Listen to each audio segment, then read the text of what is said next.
As night fell, a warm glow filled the dining room, where the rich aromas of dinner wafted through the air. The grandmother, determined to make a memorable impression on their new guest, had gone all out to prepare an elaborate feast. Elizabeth was upstairs, shedding her travel-worn attire in favor of something more elegant for dinner. The gentle rustle of fabric filled the space as she selected a dress that perfectly complemented the evening's ambiance. Meanwhile, the other family members had gathered at the dining table, where the atmosphere was tense, and no one had uttered a word until John finally spoke up. "You really didn't have to go to such lengths, Mother," John said. The grandmother shot back, her tone sharp. "It could have been easier if you had informed me of your plans ahead of time." John appeared displeased with his mother, trying to suppress the frustration that her remark had caused. "It was unintentional. I didn't have time to send word," he stated as he picked up his cup. In the meantime, Blake sat quietly at the table, flanked by his brother and sister, absorbing the tension in the air. "I think she's pretty," Mary chimed in, her eyes sparkling with curiosity. "Yeah, but she isn't our mom, is she?"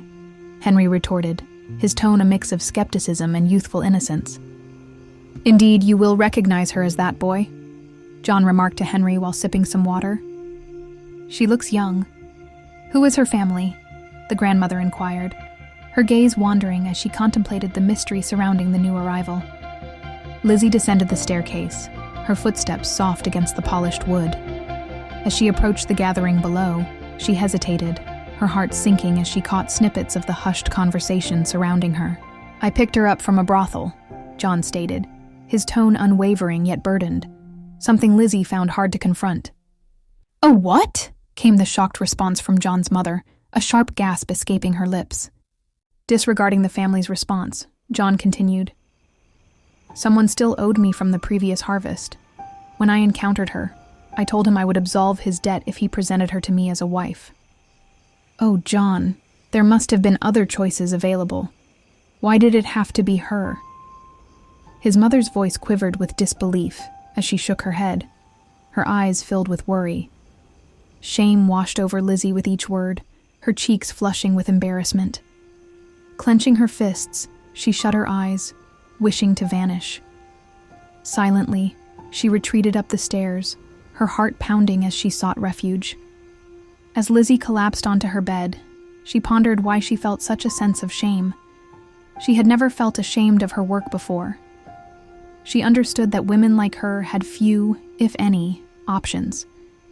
Was it the farm and this family that made her feel inferior? The discussion continued in the dining room, but it wasn't going particularly well. In response to the ongoing tension, John banged his fist on the wooden table with such force that it shook the dishes. The noise resonated in the quiet room, and his body language revealed anger and hopelessness. "What I choose to do is my own affair. This is my home," he yelled, his voice ringing defiantly in the dining room. Consumed by frustration, the grandmother exhaled heavily, her disappointment palpable in the air. "Fine," she replied, raising her hands lightly before placing them back on the table. Her voice was hesitant as she sought the right words to express herself, yet the words eluded her. John regained his composure as he glanced at Blake, who seemed unusually quiet. "Is there something on your mind?" John asked. "Only that I'm feeling hungry," Blake replied, his expression difficult to interpret. John acknowledged Blake's response with a nod, but impatience was evident as he asked, "Where is she?" The worry in his eyes betrayed his calm demeanor. Sensing his concern, the grandmother reassured him, "I'll go and fetch her." With determination in her stride, she prepared to leave, eager to ease John's anxiety. After the grandmother returned with Lizzie, the evening passed quietly, marked by an uncomfortable silence. There was hardly any conversation. Even the two youngest children, who usually chatted nonstop, remained silent. Lizzie felt relieved when the night finally ended, and everyone returned to their rooms for bed. As dawn broke, the world outside was painted in soft shades of light blue, the sun still a reluctant slumberer on the horizon. Everyone stirred early from their dreams, ready to tackle their daily tasks. Blake settled onto the porch, the wooden slats creaking gently beneath him. He paused to extract a small rock that had wedged itself in his boot, carefully inspecting it before tossing it aside. After a moment's respite, he slipped the boot back on, the day's work beckoning him forward. Lizzie gazed out the window, observing everyone rush to their duties, realizing she was genuinely on a farm. "You didn't say a word last night at dinner," John murmured as he approached her from behind, his voice low and unsettling. The warmth of his presence sent a shiver down her spine, and she instinctively recoiled, desperate to escape his invasive aura. But before she could distance herself, he lunged forward, gripping her arm with an unsettling force that made her skin prickle in discomfort. She felt the pressure of his rough hold tightening around her, unyielding and overpowering, as she struggled to break free from his grasp. She wondered whether his family understood the darkness lurking within the man she had begun to see as a monster. Whenever he visited town, he would demand her presence with an unsettling intensity, his touch devoid of tenderness, leaving her feeling more like an object than a person. The other women trembled at the thought of sharing his bed, their fear evident in their cautious glances, for his wealth wielded a power that silenced their protests. When she received the news that she was to be married to such a man, disbelief washed over her. It felt as though her life had become a cruel joke, one she could scarcely begin to understand. Noticing Lizzie's unresponsive demeanor in reaction to his roughness, a sense of boredom began to creep into him. He lost interest and gradually withdrew, creating a noticeable space between them. "I don't have time for your stubbornness today," he snarled, as he grabbed his hat and exited the room. Lizzie inhaled deeply and exhaled with relief that he had left, still aware of the painful marks on her arm from his grip. She returned to the window. A sense of wonder washed over her as she gazed at the picturesque farm stretching out before her. The vibrant fields glistened under the sunlight, and the rustic barn stood proudly against rolling hills. She couldn't help but smile at the thought. In her mind, she half expected someone like him, a rugged, harsh character, to dwell in a dark, secluded cave, rather than in such a charming and lovely place. Lizzie felt a rush of excitement as she finally gathered the courage to leave her room. With each tentative step, she made her way downstairs, the wooden floor creaking softly beneath her feet. As she entered the living room, a sense of wonder washed over her. She walked slowly, taking in her surroundings with wide eyes. Her fingertips gently traced the smooth fabric of the cushion on the back of an elegant armchair, feeling the texture and letting her imagination wander. A smile crept across her face as she observed the carefully arranged decor. The room was filled with beautiful things that spoke of wealth and taste. Exquisite paintings adorned the walls, each one telling a story through vibrant colors and intricate details. She couldn't help but marvel at the craftsmanship of the furniture and the way light bounced off the polished surfaces, creating a warm, inviting atmosphere. A thought crossed her mind, one of curiosity and intrigue. He must have money. Lizzie took a deep breath, savoring the moment as she continued to explore the small treasures that filled the room. "You like it?"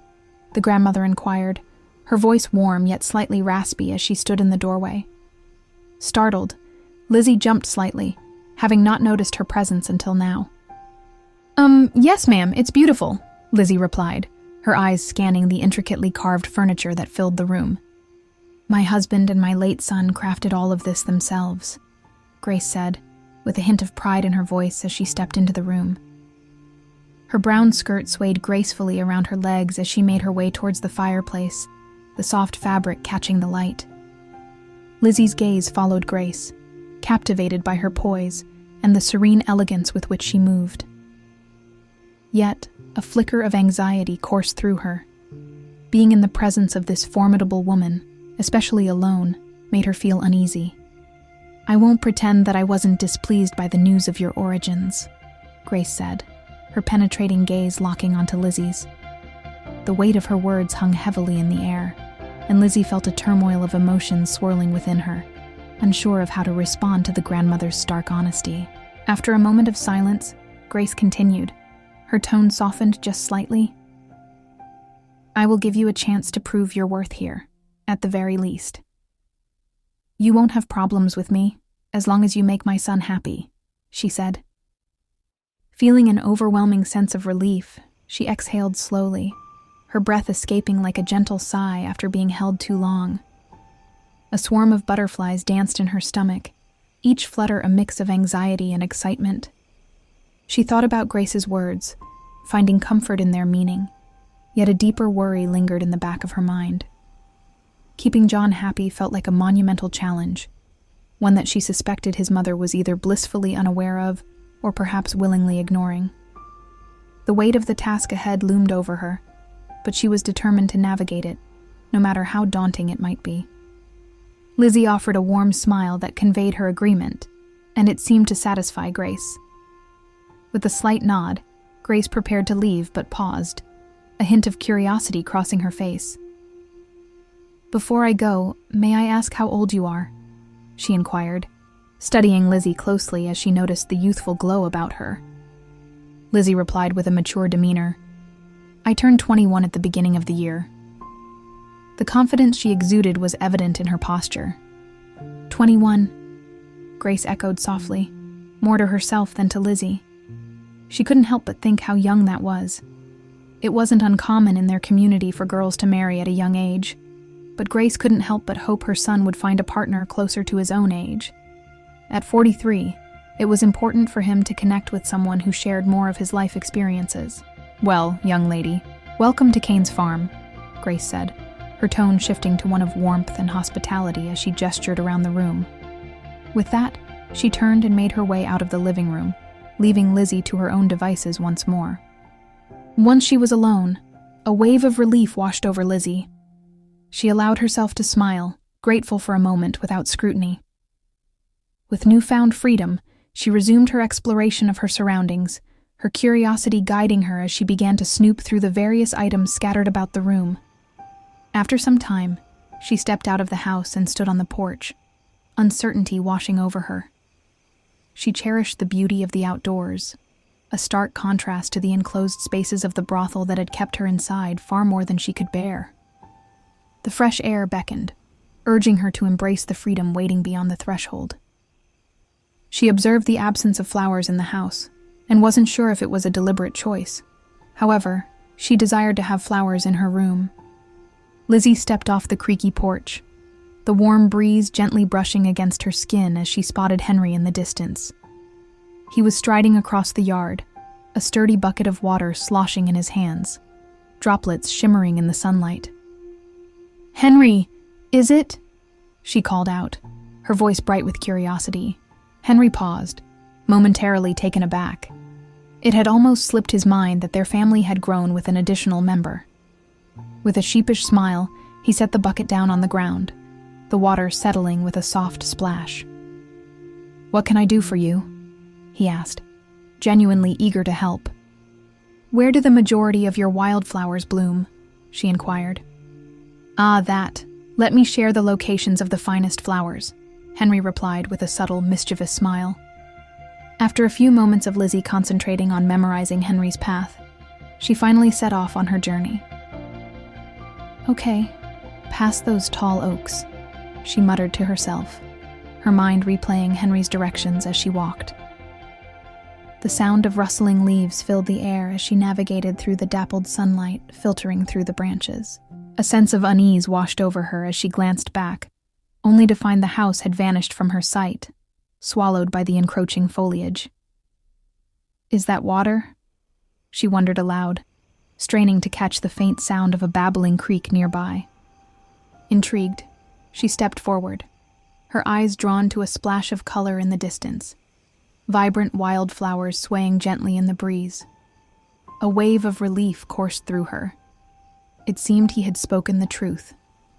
As she eagerly stepped forward to gather the vibrant flowers, her eyes were fixed on the blossoms, not the ground beneath her. Suddenly, her foot slipped on a small ledge by the creek. In an instant, her ankle twisted painfully, sending her tumbling into the cool, glistening water below. A massive splash erupted, sending mud and droplets flying as she landed with a hilariously messy plunge.